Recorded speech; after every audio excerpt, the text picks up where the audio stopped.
SIR জল্পনার মাঝে এবার birth সার্টিফিকেটে নজর।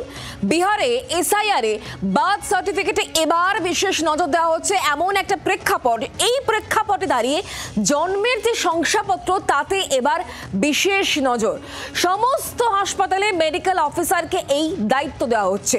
সরকারি হাসপাতালে দায়িত্ব মেডিকেল অফিসার থাকছে, এবার আর নার্সিং স্টাফকে দায়িত্ব নয়।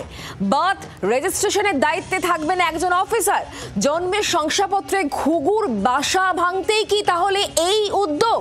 কারণ গোটা দেশ জুড়ে যখন এসআইআর নিয়ে চর্চা চলছে, এ রাজ্যেও এসআইআর নিয়ে জল্পনা রয়েছে, আর তারই মাঝে এবার বার্থ সার্টিফিকেটে বিশেষ নজর। ঠিক কি উদ্যোগ আমরা জানবো, কথা বলবো অয়ন শর্মা এই মুহূর্তে আমাদের সঙ্গে রয়েছেন, আমাদের প্রতিনিধি সরাসরি। অয়ন, বার্থ সার্টিফিকেট এবার নজর, কি বিশেষ দায়িত্ব, কি পরিকল্পনা, কি ভাবনা চিন্তা?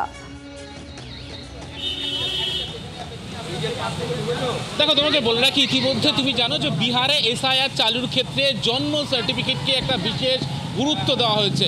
ইতিমধ্যেই আমাদের রাজ্যে এসআইআর চালুর একটা প্রস্তুতি রয়েছে নির্বাচন কমিশনের তরফ থেকে, এবং সেই জায়গায় দাঁড়িয়ে রাজ্যের স্বাস্থ্য দপ্তরের পর্যবেক্ষণ, যদি আমাদের রাজ্যে এসআইআর চালু হয় সেক্ষেত্রে যদি বিহারের মতো জন্ম সার্টিফিকেটকে বিশেষ গুরুত্ব দেওয়া হয় অন্য কোনো ডকুমেন্টস ছাড়া, সেক্ষেত্রে বহু মানুষ দুর্নীতির করে জন্ম সার্টিফিকেটের জন্য অ্যাপ্লাই করতে পারেন, নাম সংশোধন করতে পারেন এবং হাতিয়ার করতে পারেন এসআইআর করার ক্ষেত্রে জন্ম সার্টিফিকেটকে।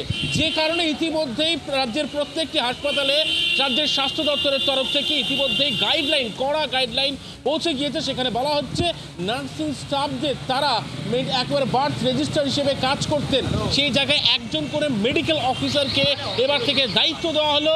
তারা এই জন্ম সার্টিফিকেটের সংশোধন থেকে শুরু করে বার্থ সার্টিফিকেট ইস্যু করা সমস্ত কিছু দেখবেন। এবং যে কড়া গাইডলাইন প্রকাশ করা হচ্ছে সেখানে বলা হচ্ছে যে এমন কিছু বিষয় যে আপনি আপনার জন্ম সার্টিফিকেটের নাম সংশোধন করতেই পারেন, কিন্তু সেক্ষেত্রে দাঁড়িয়ে জাস্টিফাই করবে এমন কিছু ডকুমেন্টস দিতে হবে, যে ডকুমেন্টসগুলো, যে শংসাপত্রগুলো যদি বার্থ রেজিস্ট্রার মনে করেন যে এগুলি যথাযোগ্য সংশোধনের ক্ষেত্রে তবেই সংশোধন, নিছকই মনে হলেই সংশোধন করা যাবে না। স্বাস্থ্য দপ্তরের তরফ থেকে ইতিমধ্যেই তারা দুর্নীতির গন্ধ পাচ্ছিল।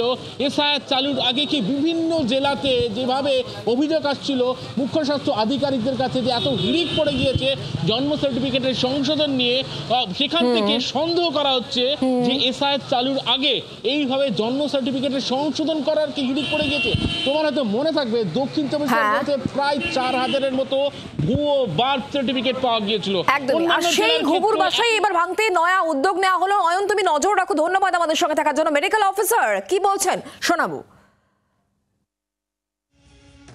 এটা অত্যন্ত দরকার। দেখুন, state bureau of health intelligence, যেটা হচ্ছে ডিরেক্টর অফ হেলথ সার্ভিসের তরফ থেকে এই নোটিশটা ইস্যু করা হয়েছে। এর আগে যেটা হতো, আমাদের ডেথ অ্যান্ড বার্থের যে সেকশনটা ছিল সেখানে দেখা যাচ্ছে নার্সিং সেকশন থেকেই সামলানো হতো।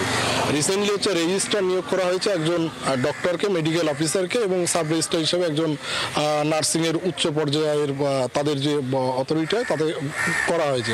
কারণ হচ্ছে পশ্চিমবঙ্গে দেখা যাচ্ছে বিভিন্ন জায়গায় যে দীর্ঘ 6 বছর থেকে 7 বছর হচ্ছে ফেক বার্থ সার্টিফিকেট বের হচ্ছে, এবং সেটা একটা র্যাকেট, বাইরে কড়া দামে তারা কমিশন পেতে এরকম অভিযোগ উঠেছে এবং বিভিন্ন ডিস্ট্রিক্ট থেকে উঠেছে। কারেকশনের নামে যে দুর্নীতি এর আগে হচ্ছিল সেই দুর্নীতি যাতে না হয় সেই জন্য এই কড়া পদক্ষেপটা নেওয়া হয়েছে। কোনো টাইপ এরর আছে বা মাইনর টাইপে কোনো সমস্যা রয়েছে সেই সময় সেইগুলোকে চেঞ্জ করা যেতে পারে, কিন্তু বার্থ ডেটটাকে আপনি চেঞ্জ করতে পারবেন না, জন্মস্থানকে চেঞ্জ করতে পারবেন না।